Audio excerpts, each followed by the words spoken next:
We start with an update on the flooding at that historic cemetery.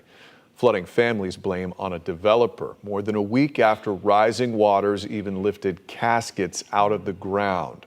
There's still some standing water at the Oakland-Tildenville Cemetery. That's between 438 and West Colonial Drive in Oakland.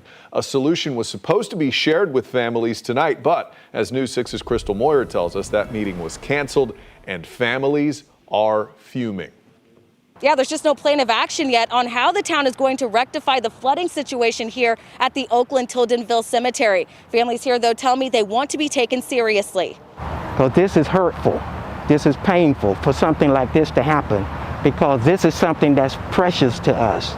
It's sanctimonious to us when it comes to the burial of your loved ones, and it needs to be rectified. Gary Johnson has several family members buried here at the Oakland-Tildenville Cemetery. And last week, much of the cemetery was underwater due to flooding from recent storms. I was somewhat flabbergasted. This is the first time I ever seen any kind of a flood like in our cemetery.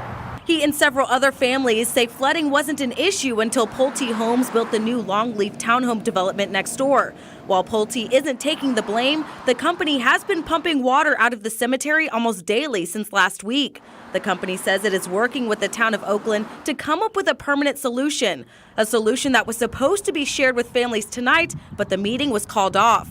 So they should have made ample drainage or what have you in order to keep this from happening. The cemetery is owned and maintained by Tildenville Missionary Baptist Church. The town of Oakland sending a statement saying it encountered a potential source of runoff and voluntarily stepped in and plugged a drainage culvert to help minimize flooding until the involved parties could engineer a long-term solution. The statement goes on to say the town discussed acting as a liaison to facilitate next steps among parties responsible for the area. Board members for the cemetery are still encouraging families to come out and see their loved ones. You will see parts of the cemetery are taped off, and they say that's just to keep people from driving onto the property that still has some standing water.